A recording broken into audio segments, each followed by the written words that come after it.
बिस्मिल्लाहिर्रहमानिर्रहीम। अस्सलाम वालेकुम। प्रोग्राम आज की बात चोरी मुश्ताक के साथ मैं नाज़रीन आप स्टूडियो में अपने मेहमानों के साथ खुश आमदीद कहता हूँ। आज का मौजू है हमारा महंगाई पे बात करेंगे। हमारे साथ मेहमान जो तशरीफ़ फरमाए, सबसे पहले मैं आपको उनका तारफ़ करवा दूँ। हमारे साथ नंबर 1 पे तशरीफ़ फरमाए महमूद एजाज़ भट्ट साहब, सीनियर तजियाकार। जनाब अस्सलाम वालेकुम। जी बात। मैं महमूद एजाज़ भट्ट साहब आपसे सवाल का आगाज़ करता हूँ कि महंगाई के बारे में जो भी हुकूमत आती है वो दूसरे पे मलबा डाल देती है कि मेरे से आने से पहले महंगाई का उन्होंने ये काम कर दिया जिसकी वजह से महंगाई करनी पड़ी। जबकि जो हुकूमत बाहर होती है उस वक्त कहती है कि जी ये महंगाई क्यों हो रही है, पेट्रोल सस्ता होना चाहिए, इतना क्यों बढ़ गया है, डॉलर का रेट कम होना चाहिए। जब हुकूमत में आ जाती है इसकी क्या वजह है, क्यों दूसरे पे मलबा डाल देते हैं, इसकी वजह क्या है, इस बारे में ज़रा प्लीज़ बताइएगा। जी ये बड़ा आपका चुभता हुआ क्वेश्चन है, सवाल है, और हर बंदा इस महंगाई के बारे में बात करता हुआ मुश्ताक साहब नज़र आता है। तो हम इस पे काफ़ी पहले भी वैसे बात कर चुके हैं, बात करते रहते हैं, लेकिन आज के प्रोग्राम में जो ये आज की बात है वो मेरा ख्याल है पिछली बातों से थोड़ी इसलिए मुख्तलिफ होगी कि ये जो हुकूमत है ये आप देखें बड़ी कंसोलिडेटेड हुकूमत है। कितनी पार्टीज़ 11-12 पार्टीज़ मिल के जो है इसकी बागडोर उन्होंने संभाली है इस हुकूमत की, और ये महंगाई मार्च करते हुए आए। ये साबका हुकूमत पे यही तनकीद करते थे, 2 रुपये कोई चीज़ बढ़ती थी तो ये कहते थे कि जी बात ये इमैच्योर लोग हैं, इनएक्सपीरियंस्ड हैं, तो लिहाजा इनसे महंगाई कंट्रोल नहीं हो रही। लेकिन हम जब आएंगे तो हम जो है बड़े प्रैक्टिकल लोग हैं, बड़े विजडम वाले लोग हैं, तो हम आके इसको जो है वो केटर करेंगे या कंट्रोल करेंगे। बिल्कुल। तो बात ये है कि ये जो मैंने अभी आपके सामने थोड़ी सी तमहीद बांधी है इस कॉन्टेक्स्ट में है। आप देखें कि महंगाई होती क्यों है, पहला क्वेश्चन। ठीक है, मैं आपको बताता हूँ कैसे होती है महंगाई। बात यह है कि जब कोई किसान, कोई मैन्युफैक्चरर जो वो प्रोडक्ट बना रहा होता है, अगर वो प्रोडक्ट फॉर एग्जांपल वो 5 रुपए में बनती है और वो जिन अज्जा से बनती है वो प्रोडक्ट, अगर वो अज्जा ही उसको 5.5 रुपए में मिलने शुरू हो जाएं, बिल्कुल, वो कैसे 5 रुपए में देगा, आप मुझे बताएं।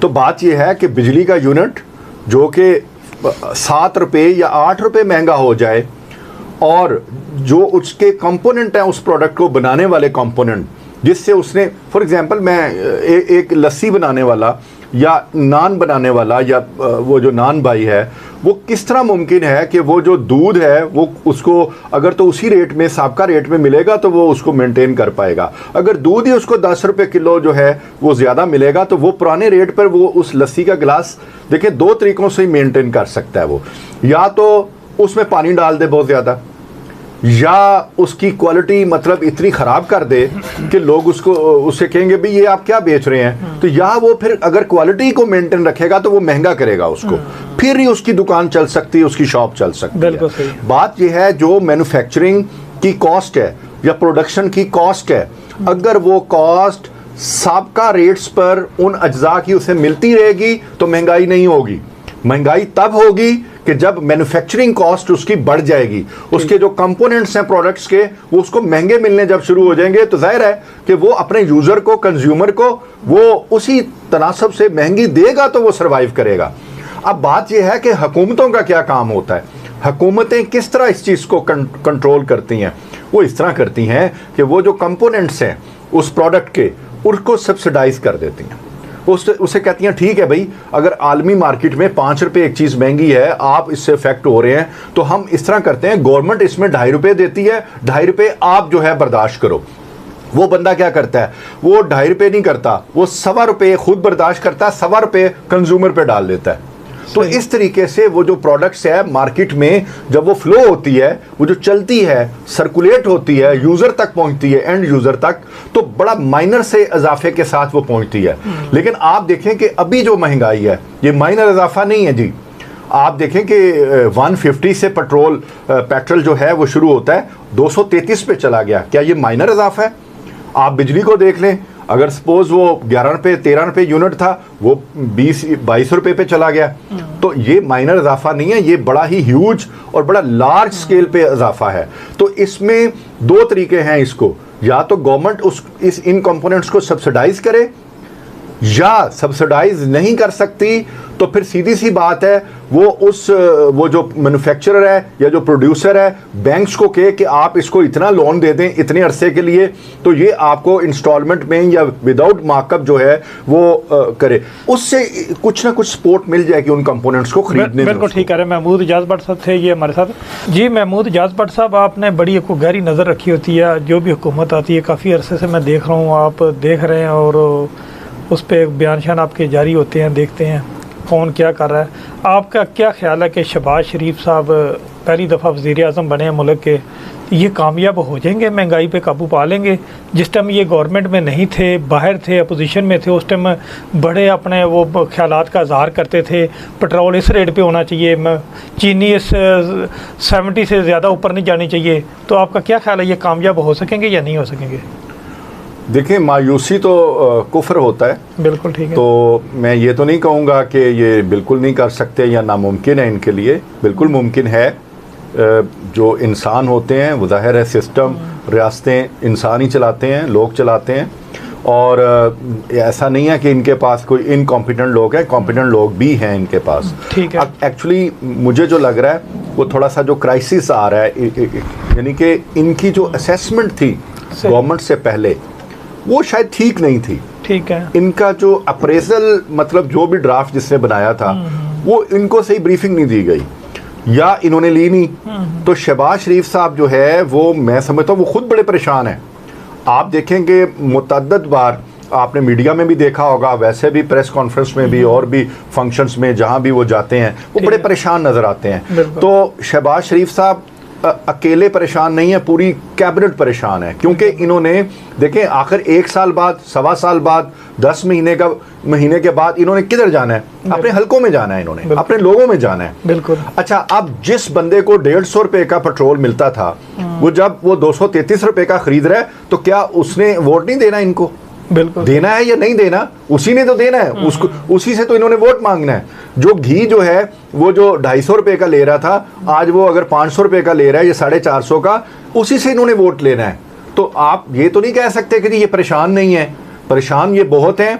अब रही कैपेबिलिटी की बात, कैपेबिलिटी बिल्कुल इनमें है और ये इसकी कोशिश भी कर रहे होंगे, लेकिन मैं एक नुक्ते की तरफ आपकी तवज्जो मबजूल करवाता हूँ कि प्रॉब्लम ये है पाकिस्तान में कि अपनी पॉइंट स्कोरिंग के लिए, पॉलिटिकल एक पॉइंटिंग के लिए, स्कोरिंग के लिए क्या किया जाता है कि जो पिछली हुकूमत का अच्छा काम भी होता है उसे ऑन नहीं किया जाता। बिल्कुल सही।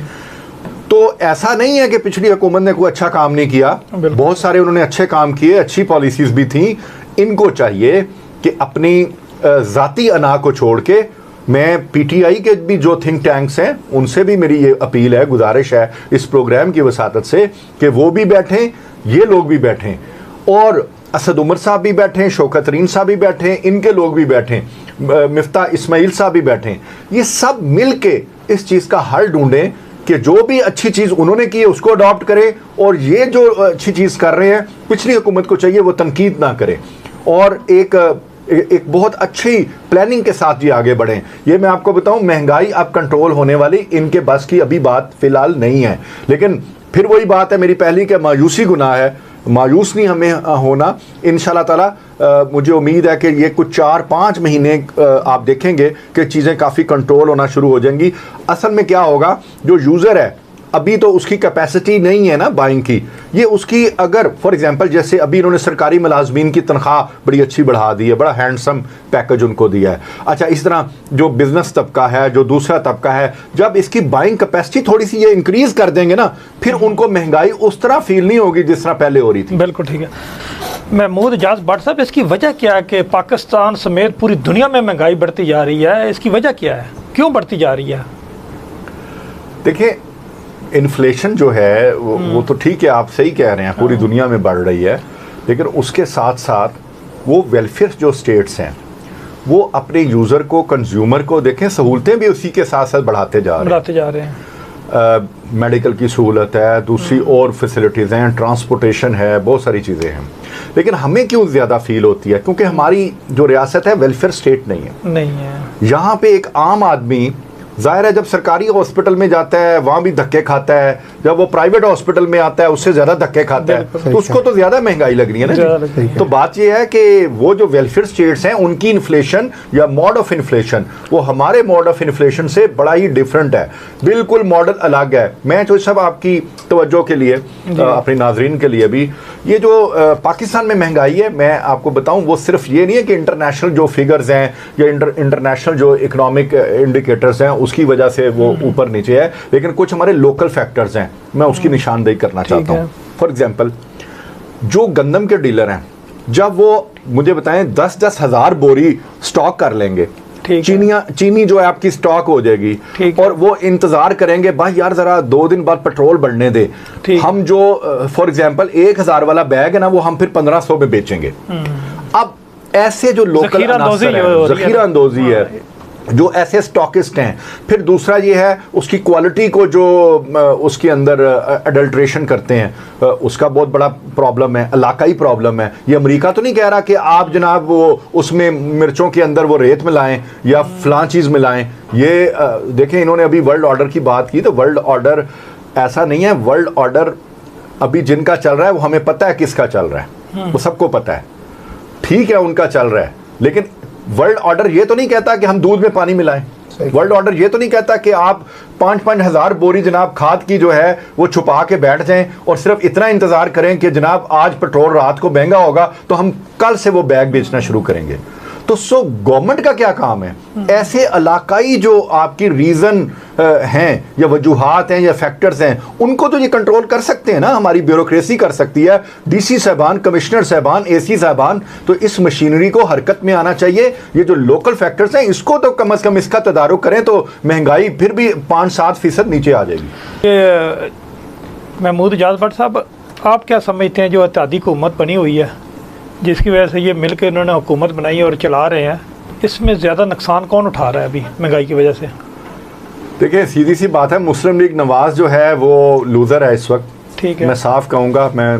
और दूसरा ये है कि पाकिस्तान जो पीपल्स पार्टी है सबसे बड़ी जो इस वक्त जो बेनिफिशरी है इस हुकूमत की और अपोजिशन की, सब वो पाकिस्तान पीपल्स पार्टी है। वो जरदारी साहब की जो है मुफाहमत की जो पॉलिसी है, वो दूर बैठ के वो जो रिमोट कंट्रोल से सारे इवेंट्स को मैनेज कर रहे हैं, वो बेनिफिशरीज में हैं। और नून लीग जो है वो लूज़र है।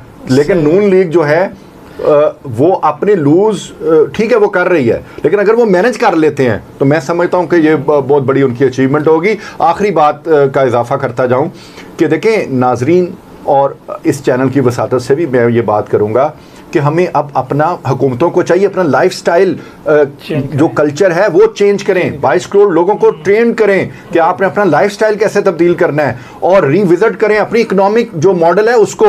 इजाज़ भट्ट साहब, आप कोई ऐसा मैसेज दें कि दोबारा फिर अवाम 5 साल के लिए परेशान ना रहें, बजाय कि 5 साल फिर दोबारा इंतज़ार करें, तो अभी सोच समझ कर फैसला करें। आप उनको कोई ऐसा मशवरा दें। ये सीधी सी बात है जी, वो जब वोट देने लगे तो कम से कम 2-3 चीज़ों का ख्याल रखें कि यार वो जिसको वोट दे रहे हैं वो क्यों दे रहे हैं वोट उसमें, ठीक है, और वो बंदा क्या वो इसका अहल भी है कि नहीं है।